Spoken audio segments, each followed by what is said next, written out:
Hello students, good morning. Today we are going to start our first topic, changing trends and career in physical education. तो आज हम पढ़ेंगे भी कैसे physical education के through हम अपनी बॉडी को फिट रख सकते हैं और डिजीज़ फ्री रख सकते हैं। तो देखिए, फिजिकल एजुकेशन है, ये हमारे लिए एक नई चीज़ नहीं है। हमारे जो पुराने हमारे आप बुज़ुर्ग लगा लीजिए या हमारे ऋषि मुनि थे पुराने, वहाँ उस टाइम से चलती आ रही है। जो हमारे पुराने राजे महाराजे थे वो फिज़िकल एजुकेशन में जो क्या है एक्सरसाइज करते थे, जिसके थ्रू क्या है वो अपनी स्ट्रेंथ बनाते थे। तो उस टाइम के लिए क्या है, उन्होंने मतलब कि अपनी जो प्रजा है या उनके जो नीचे बंदे काम करते हैं उनकी सुरक्षा के लिए अपने आप को फिट करना पड़ता था। पर आज के टाइम पे क्या है, आज तो सिर्फ हमने अपनी जो खुद की फ़िज़िकल फिटनेस के लिए वर्कआउट करना है, तो उसके लिए भी हम नहीं कर पा रहे, क्योंकि उसका मेन रीज़न है आजकल हमने अपनी जो लाइफस्टाइल है उसको इतना सेडेंटरी कर लिया है, ठीक है, इतने लेज़ी हो चुके हैं हम।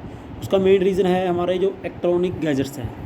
तो इलेक्ट्रॉनिक गैजेट आजकल इतने बढ़ चुके हैं, जिसके कारण क्या है, हमारी जो लाइफस्टाइल है बिल्कुल स्लो हो चुकी है। हमारी जो फिज़िकल एक्टिविटी है स्पेशली वो बिल्कुल ज़ीरो हो चुकी है, जिसकी वजह से हमारी बॉडी ओबेज़ हो रही है, ठीक है, हमें ओबेसिटी आ रही है, हम ओवरवेट हो रहे हैं, हमारे जो मसल्स हैं उनकी ग्रोथ नहीं हो रही, हमारी बॉडी में टेस्टोस्टेरोन लेवल कम हो रहा है, ठीक है।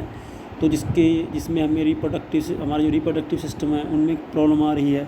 उसका मेन रीज़न यही है भी हमारी जो एक्टिविटीज़ हैं, हमारी जो डाइट है उसमें बहुत ज़्यादा बड़ी प्रॉब्लम आ चुकी है।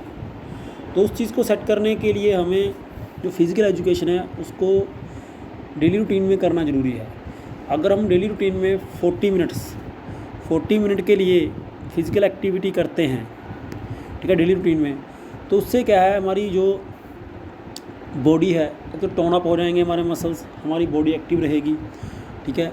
तो हमारी बॉडी फिट रहेगी। क्योंकि देखिए, जब भी हम किसी बंदे को जज करते हैं या उसकी पर्सनैलिटी जज करते हैं, सबसे पहले हम उसकी जो एक्सटर्नल पर्सनैलिटी है उसके ऊपर बात करते हैं।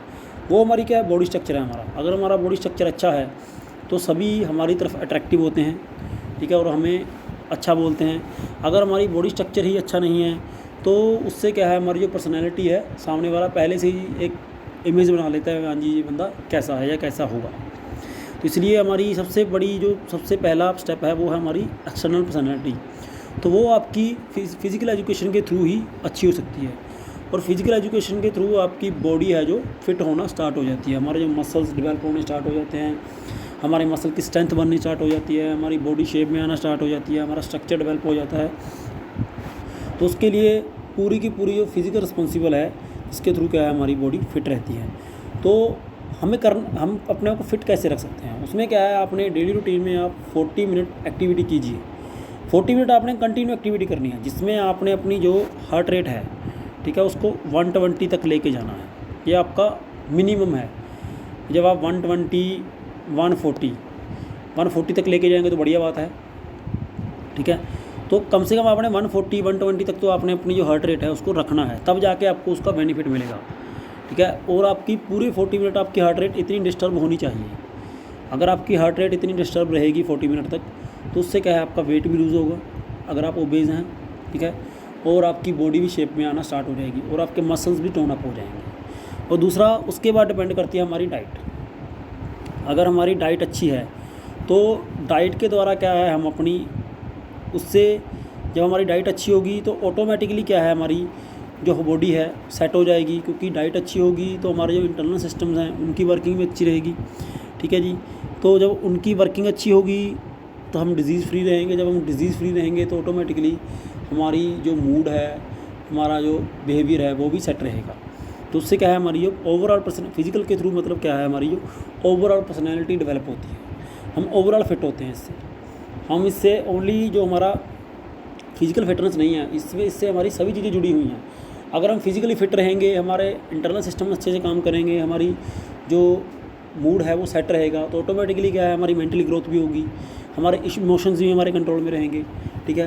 तो हमारे इमोशंस कंट्रोल में रहेंगे तो हम जो मूड है हमारा अच्छा रहेगा, जिससे क्या है, हम अपनी एक्टिविटी को, जो हमारे डेली रूटीन के वर्क हैं उनको भी अच्छे तरीके से कर सकते हैं, और हमें किसी भी काम को करने में कोई प्रॉब्लम नहीं आएगी। वो सिर्फ और सिर्फ डिपेंड करता है आपकी फ़िज़िकल एक्टिविटी के ऊपर। दूसरा, मान लीजिए आपके पास टाइम नहीं है, आप डेली रूटीन में आप बोलोगे सर भी हमें काम रहता है, हम कि हमारे स्टडी का प्रेशर है या हम डेली रूटीन में ग्राउंड नहीं जा सकते, तो उसके लिए आप क्या है, वीकली 4 डेज़ आपने ग्राउंड में जाना है। वीकली 4 डेज़ आप ग्राउंड जाइए, जिसमें आपने 1 घंटे का काम करना है। ये 1 घंटा आपने एक्टिविटी करनी है, फिजिकल एक्टिविटी उसमें, ठीक है, जिसमें आपने 4 to 5 राउंड ट्रैक के लगाइए, उसके बाद एक्सरसाइज कीजिए फुल बॉडी की, उसके बाद पुशअप्स हो गए, ठीक है, स्प्रिंट्स होगी, स्ट्राइड्स होगी, ऐसे ऐसे एक्टिविटीज़। हाँ जी, ये भी है भी, हाँ आप पहले दिन आप 5 राउंड नहीं लगा सकते, तो फर्स्ट राउंड से स्टार्ट कीजिए, ठीक है। धीरे धीरे आप जैसे जैसे आपका स्टैमिना बढ़ता जाएगा वैसे वैसे क्या है, आप अपने राउंड्स भी बढ़ाते जाइए और जो आपकी फिजिकल एक्टिविटी है उसको भी इंक्रीज़ करते जाइए, ठीक है। बट क्या है, स्टार्टिंग करनी ज़रूरी है। जब आप स्टार्ट करोगे तभी हो पाएगा। तो डेली रूटीन में मिनिमम आपके 40 मिनट तो हैं, और आपने अपनी बॉडी को डेली रूटीन में 5 to 7 आवर्स आपने अपनी बॉडी को टोन अप रखना है, मतलब कि बिजी रखना है, डिस्टर्ब करके रखना है अपनी बॉडी को, कि आपकी बॉडी 5 to 7 आवर्स चलती रहे। और हर 3 to 5 आवर्स के बीच में आपने कुछ ना कुछ खाना है।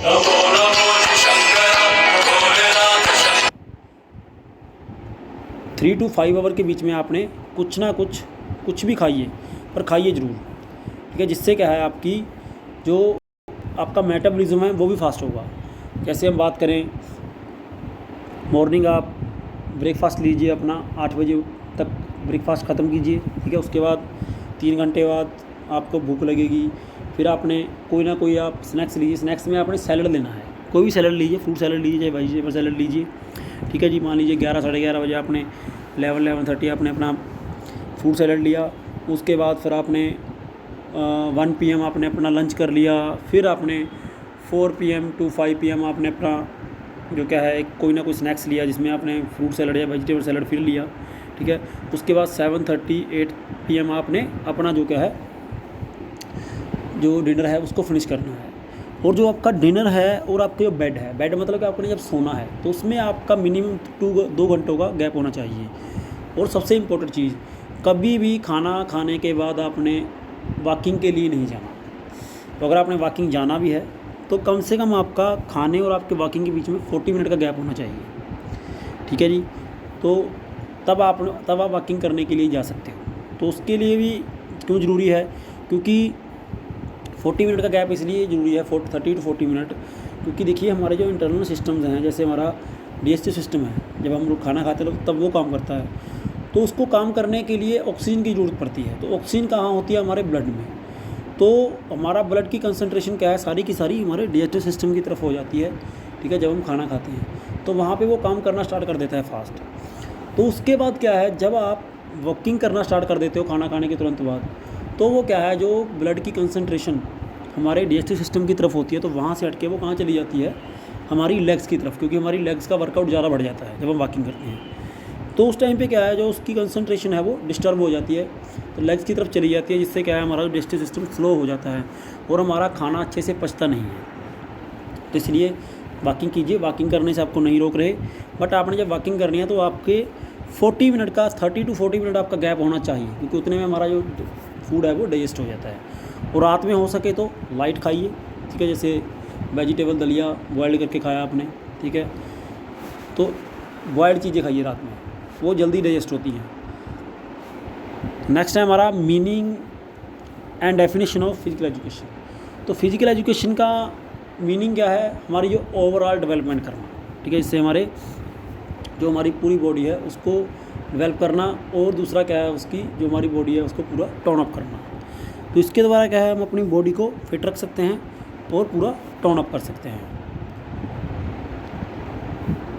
तो नेक्स्ट क्या है, AIIMS and objective of physical education.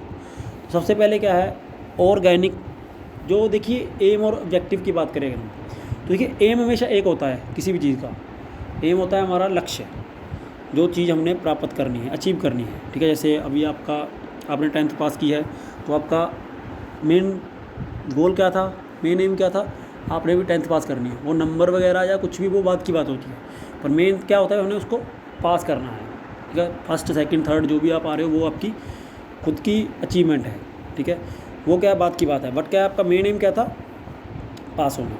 तो उसको पास होने के लिए आपने जो भी एस्पेक्ट्स यूज़ किए, ठीक है, जो भी आपने चीज़ें यूज़ की, आपने ट्यूशन रखी, आपने स्कूल गए, आपने अपने फ्रेंड्स की हेल्प ली, आपने बुक्स की हेल्प ली, आपने नेट की हेल्प ली, वो क्या थे? सभी आपके ऑब्जेक्टिव्स। ये अपने गोल को अचीव करने के लिए जो चीज़ें हम यूज़ करते हैं उनको बोल देते हैं ऑब्जेक्टिव्स। सबसे पहले बात करेंगे ऑब्जेक्टिव की हम, ऑर्गेनिक एस्पेक्ट्स ऑफ डेवलपमेंट। तो इसमें क्या होता है, अभी फिज़िकल एजुकेशन के थ्रू हमारे जो इंटरनल सिस्टम्स हैं उनकी वर्किंग अच्छी हो जाती है, ठीक है जी। जब उनकी वर्किंग अच्छी हो जाती है तो हमारी बॉडी शेप में आना स्टार्ट हो जाती है। हमारी बॉडी शेप में आ गई तो हमारी स्ट्रक्चर है वो बढ़िया हो जाता है, हमारे मसल टोन अप हो जाते हैं, हमारे मसल डेवलप हो जाते हैं, मसल की स्ट्रेंथ बढ़ जाती है, ठीक है। तो उससे हमारा जो पोस्चर है वो बढ़िया डेवलप हो जाता है और हमारी जो एक्सटर्नल पर्सनैलिटी है वो बढ़िया लगती है। तो जब हम फिज़िकल एक्टिविटी करते हैं तो उससे क्या है, फिज़िकल एक्टिविटी करने के साथ ओनली एक चीज़ और ध्यान में रखिए, ओनली फिज़िकल एक्टिविटी आपको फिट नहीं करती, तो आपकी डाइट ज़्यादा मैटर करती है। तो अगर मैं बात करूं तो 30% आपकी फ़िज़िकल एक्टिविटी है और 70% आपकी डाइट है। अगर आप 70% आपकी डाइट के ऊपर डिपेंड है, अगर आप डाइट अच्छी ले रहे हो तभी आपकी फ़िज़िकल एक्टिविटी आपको बेनिफिट करेगी। अगर आप डाइट अच्छी नहीं ले रहे तो आपकी फ़िज़िकल एक्टिविटी भी आपको कोई ज़्यादा फ़ायदा नहीं पहुंचा पाएगी। तो इसलिए आपकी डाइट के ऊपर ज़्यादा डिपेंड करता है। अच्छा खाइए और बढ़िया खाइए। न्यूरोमस्कुलर एस्पेक्ट्स ऑफ डेवलपमेंट, तो फिज़िकल एक्टिविटी के थ्रू हमारे जो मसल्स हैं वो टोन अप हो जाते हैं, उसकी मूवमेंट फास्ट हो जाती है क्योंकि हमारे मसल्स ज़्यादा एक्टिव हो जाते हैं। जब मसल एक्टिवेट हो गए तो हमारी जो बॉडी है वो एक्टिव रहना स्टार्ट कर देती है, हमारा जो नर्वस सिस्टम है वो अच्छे से काम करना स्टार्ट कर देता है, जिससे क्या है हमारी जो डेवलपमेंट है बढ़िया होनी स्टार्ट हो जाती है। मेंटल एस्पेक्ट्स ऑफ डेवलपमेंट, तो मेंटल एस्पेक्ट्स ऑफ डेवलपमेंट में क्या होता है, देखिए हम हमारी सुनने में आता है हाँ जी, जो फिजिकल जो जिसको पढ़ना नहीं आता वो गेम करने लग जाता है या स्पोर्ट्स करने लग जाता है। तो देखिए ये धारणा बिल्कुल गलत है, क्योंकि अगर हम बात करें जो फिज़िकल एजुकेशन जो स्पोर्ट्स पर्सन है उसका दिमाग नहीं होता तो वो सबसे बड़ी गलत बात है। क्योंकि जो स्पोर्ट्स पर्सन होते हैं सबसे ज़्यादा बढ़िया दिमाग उनका होता है और फास्ट। क्योंकि देखिए जब अगर मैं आपका कंपैरिजन करूं स्टडी और गेम में, तो देखिए आप जब गेम्स के कोई भी टेस्ट देते हो, कॉम्पिटिटिव टेस्ट में बैठते हो, तो अगर आप मान लीजिए हम उसमें एमसीक्यूज़ की बात करते हैं तो आपको एमसीक्यूज़ आते हैं, तो आपको एक एमसीक्यूज़ के लिए मिनिमम आपको 1 मिनट मिलता है, या आपने उस 1 मिनट में उस एमसीक्यूज़ को पढ़ना भी है और उस एमसीक्यू को समझ के आपने उसका आंसर देना है, ठीक है। तो मिनिमम आपको 1 मिनट मिलता है हर एमसीक्यू के लिए, ठीक है जी। बट क्या है, जब हम गेम्स की बात करते हैं, जैसे फुटबॉल की लगा लो, सिंपल सी एग्जांपल है, तो फुटबॉल के लिए बॉल एक बंदे के पास होती है और उसको टैकल करने वाले 10 बंदे होते हैं, ठीक है। तो जब वो 10 बंदे उसको टैकल करते हैं तो उसने जो क्या है बॉल को उन 10 बंदों से बचाना भी है और उसको आगे पास करना है। तो वो डिसीजन क्या है, ऐसे नहीं है अभी हमने वो बंदा ऐसे ही ले लेता है, तो उसको डिसीजन को लेने के लिए मतलब उसका माइंड इतना शार्प होना चाहिए, उसने बोलते हैं ना विद द मैनो सेकंड उसने डिसीजन लेना होता है, सेकंड भी नहीं मैनो सेकंड, तो उतने में उसने जज करना होता है हाँ जी जो मैन है मेरा कहाँ पे है, ठीक है, उसको पास मैंने कहाँ देना है और कितनी स्पीड से बॉल को मैंने फेंकना है अभी उसके पास पहुँचे, जहाँ पर कितनी स्पीड से मैंने उसको बॉल उससे दूर फेंकनी है अभी उस स्पीड से वो बॉल की तरफ पहुँच जाए टाइम के ऊपर। तो सभी चीज़ें ध्यान में रख के फिर वो पास देता है। तो ये सभी चीज़ें क्या है ऐसे नहीं होती, ये चीज़ों के लिए भी माइंड चाहिए, दिमाग चाहिए, माइंड शार्प होता है, ठीक है। तो उससे क्या है बंदे की जो स्पोर्ट्स पर्सन होता है उनकी बहुत क्रिएटिव होते हैं, उनकी क्रिएटिविटी डेवलप होती है, ठीक है। और क्रिएटिविटी डेवलप होना, ठीक है, कोई छोटे मोटे माइंड की बात तो नहीं है, जिसका माइंड बढ़िया काम करता होगा, एक्टिव होगा, वही कोई क्रिएटिव थिंग्स कर सकता है। तो स्पोर्ट्स पर्सन जो है बहुत सी क्रिएटिव थिंग्स करते हैं, ठीक है, जिससे क्या है सोसाइटी को भी बेनिफिट मिलता है और जो उसमें मज़ा भी आता है। नेक्स्ट है इमोशनल एस्पेक्ट्स ऑफ डेवलपमेंट। तो इसमें क्या होता है, जैसे देखिए हम गेम्स खेलते हैं, गेम्स खेलते खेलते हमें कभी कभार गुस्सा भी आ जाता है, ठीक है, तो हम ज़्यादा खुश भी होते हैं, तो वहाँ पे क्या है हमने उस चीज़ को कंट्रोल करना होता है। वो कंट्रोल कैसे करते हैं, जैसे देखिए हम मान लीजिए गेम खेल रहे हैं, गेम खेलते खेलते हमें किसी ने टीज़ कर दिया, तो जब हमें सामने वाला किसी ना किसी तरीके से टीज़ करता है, या तो उसने हमें मार दिया या फिर हमने वो कुछ ना कुछ बोल गया, तो वो क्या है जब वो टीज़ करेगा तो उसका टीज़ करने का जब तरीका होगा वो बहुत सही होगा, सही मतलब कि वो सब कुछ देख के टीज़ करेगा, यहाँ जो ऑफिशियल नहीं देख रहा, ऑडियंस नहीं देख रही, सामने वाला प्लेयर नहीं देख रहा है ना, तो उस तरीके से करेगा, किसी को पता नहीं चलेगा, वो अटेंशनली टीज़ करेगा। बट जब हम उसके टीज़ का उसके एक्शन का रिएक्शन देंगे तो सभी देखेंगे, क्योंकि उस टाइम हमने अटेंशन में नहीं, हम अग्रेशन में अपना रिएक्शन देते हैं। तो उस चीज़ को सेट करने के लिए हमें जो रूल एंड रेगुलेशन है गेम में बनाए गए हैं भी, हाँ जी अगर आप किसी तरह की गलती करते हो तो उसके हिसाब से आपको पनिश किया जाता है। तो वो क्या है, प्लेयर के माइंड में रहती है, स्पोर्ट्स पर्सन के भी, हाँ जी अगर सामने वाला मुझे टीज़ कर रहा है तो अगर मैंने किसी ना किसी तरह की कोई भी गड़बड़ कर दी फील्ड में, तो वो क्या है, जो ऑफिशियल है वो मुझे पकड़ेगा और मुझे वो 2 मिनट के लिए या पूरे मैच के लिए गेम से बाहर निकाल सकता है। और दूसरी चीज़ क्या है, उससे क्या है मेरी टीम को भी नुकसान हो सकता है और हम हार भी सकते हैं। तो बंदा फिर अपनी जो इमोशंस हैं उनके ऊपर कंट्रोल करता है, अपने एंगर के ऊपर कंट्रोल करता है, अपनी इरिटेशन के ऊपर कंट्रोल करता है, जिससे क्या है बंदा उस चीज़ को टैकल करना सीख लेता है भी कैसे हमने अपने जो गुस्सा है उसको कंट्रोल करना है। और वही चीज़ वो सोसाइटी में यूज़ करता है। अभी उसको अगर उसके घर में या उसके फ्रेंड सर्कल में या आस पड़ोस में कोई कुछ बोलता है तो उसको पता होता है हाँ जी भी हमने इस जगह के ऊपर कैसे अपने आप को कूल करना है, कंट्रोल करना है। ठीक है, तो कभी कभार आपका ज़्यादा गुस्सा, ज़्यादा खुशी भी आपको मरवा जाती है। ठीक है, जैसे वो पाकिस्तान और इंडिया का जब हॉकी का मैच हुआ था तो बहुत टाइम बाद पाकिस्तान जीता था इंडिया से, तो मतलब कि उन्होंने इतनी बुरे तरीके से अपनी खुशी जाहिर की भी उन सबको, मतलब कि पूरे दुनिया ने उसकी निंदा की थी, जिसकी वजह से उन्हें जो पनिशमेंट झेलनी पड़ी थी, जिससे उसकी जो उनकी मैच फ़ीस थी या उनका जो टूर्नामेंट फ़ीस थी वो सभी कट गई थी। तो वो चीज़ें क्या है, कभी कभार हमें अपने जो ज़्यादा खुशी के ऊपर भी हमें कंट्रोल करना पड़ता है। वो चीज़ें कहाँ सीखते हैं, हम स्पोर्ट्स में सीखते हैं। सोशल एस्पेक्ट्स ऑफ डेवलपमेंट, तो सोशल एस्पेक्ट्स ऑफ डेवलपमेंट में कैसे, देखिए जैसे हम गेम्स खेलते हैं तो गेम्स खेलते खेलते हम देखिए एक टीम है, टीम में सभी तरह के प्लेयर होते हैं, सभी कास्ट के प्लेयर होते हैं, सभी रिलीजियस के प्लेयर होते हैं।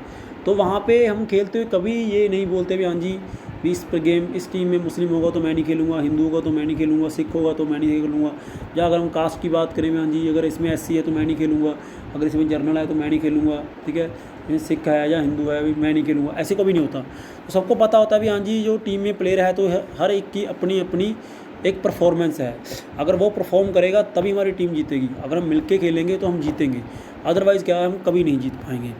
तो वही चीज़ क्या है हम सोसाइटी में यूज़ करते हैं, ये हमें पता चलता है भी हाँ जी अगर हम एक दूसरे के साथ कोऑपरेट करके, ठीक है, एक दूसरे के साथ मिलके रहते हैं, किसी तरह का कोई वैर विरोध नहीं रखते एक दूसरे के मन में, तो वो चीज़ क्या है हमारी जो सोसाइटी है उसको भी ऊपर लेके जाती है। ठीक है, और हमारी जो सोसाइटी में एक इमेज बढ़िया बनती है। ठीक है, और दूसरा क्या है, हम जैसे गेम्स खेलते हैं तो हमें एक दूसरे के कल्चर, जैसे अभी लगा लीजिए IPL चल रही है तो सभी कंट्रीज़ के प्लेयर्स यहाँ पे आके खेलते हैं, तो वो क्या है हमारे कल्चर के बारे में जानते हैं, हमें हाँ जी इंडिया में कैसा कल्चर चलता है, तो हमें भी उनके साथ रह के उनके कल्चर के बारे में पता चलता है भी हाँ जी वो कैसे अपनी लाइफ स्पेंड करते हैं, कैसे उनकी जो सोचते हैं, कैसे वो काम करते हैं अपना, वो सभी चीज़ें क्या हैं हमें वहाँ पे उनसे पता चलती हैं। तो वो कैसे पता चलती हैं, जब हम एक दूसरे के साथ मिलते हैं। तो स्पोर्ट्स के द्वारा हम सभी एक दूसरे के साथ मिलते हैं और अपनी जो गेम है उसको इम्प्रूव करते हैं। ठीक है, ओके स्टूडेंट्स, तो ये हमारा टॉपिक आज फिनिश होता है, फर्स्ट टॉपिक था हमारा ये। अगर किसी तरह का आपका डाउट हुआ तो आप मुझे पर्सनली मैसेज कर सकते हैं।